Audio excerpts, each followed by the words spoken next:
রাত 8:30 থেকে কিন্তু আমরা নকশার বাড়ি থেকে বেরিয়ে পড়ি কালীবাড়ি যাওয়ার জন্য। কারণ বাতাসি কালীবাড়িতে হচ্ছে বড় মায়ের পুজো, সাথে কিন্তু অনেক বড় মেলাও বসেছে।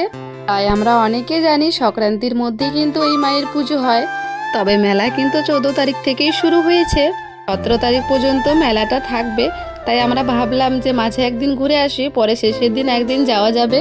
তো আমরা কিন্তু মেলায় চলে আসলাম, আর মেলায় এসেই কিন্তু প্রথমে চলে আসি মায়ের কাছে। চলো তোমাদেরকে মাকে দেখায় আর আমিও দেখি এবার রূপটা মায়ের কেমন হয়েছে। জাস্ট তোমরা একবার মাকে দেখো, কত সুন্দর লাগছে দেখতে, কি মিষ্টি না দেখতে। পৃথিবীর সব থেকে সুন্দর মুখ হলো মায়ের মুখ, দেখেই কিন্তু মন পুরো ভরে যায়। তবে দেখতেই পারছো প্রচুর পরিমাণে ভিড়, সবাই এসে এখানে ফটো ক্লিক করছে। তার সাথে সাথে আমি একটা ব্লগ দিব বলে আমি কিছু ভিডিও ক্লিপ নিয়ে নিলাম, যদিও ভিডিও করতে পারছিলাম না, এত পরিমাণে ভিড় ছিল। শুধু মায়ের মুখ দিকে তাকিয়েছিলাম, মাকে যে এত সুন্দর লাগছে দেখতে। দেন তারপরে কিন্তু আমরা চলে আসি মেলার ভিতরে। এবার কিছু জিনিস কেনার পালা। মেলায় আসলেই তো কিছু না কিছু কিনতে হবেই।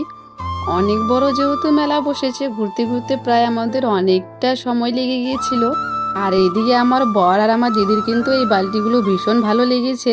তবে আমরা একাই কিন্তু মেলায় যাইনি, সাথে আমার দিদি জ্যাম্বুও ছিল। আমরা কোথাও মেলায় গেলে আমরা সবাই একসাথেই যাই। আগে না মেলার থেকে অনেক জিনিস নিতে ইচ্ছা করতো, বাট এখন মেলায় গেলে কিছুই নিতে ইচ্ছা করে না। আমি এখানে এই বোতলগুলো দেখছিলাম, বোতলগুলো দেখতে কিন্তু খুবই সুন্দর ছিল, কিন্তু কোয়ালিটিটা খুব একটা ভালো ছিল না। তবে আমি যেই মেলায় যাই না কেন, কানের তো আমার নিতে হবেই। মেলার থেকে আমি কিছু নেই বা না নেই, কানের কিন্তু আমি নেবই। এখান থেকে কিন্তু আমি 2 জোড়া কানে নিয়ে নিই। হ্যাঁ, তোমরা যারা আমার ভিডিও দেখছো, তোমরা কারা কারা এই মেলায় আসছো অবশ্যই আমাকে কমেন্ট করে জানাবে। তো চলো আজকের এই ভিডিওটা এই অবধি। সবাই ভালো থেকো, টাটা সবাইকে।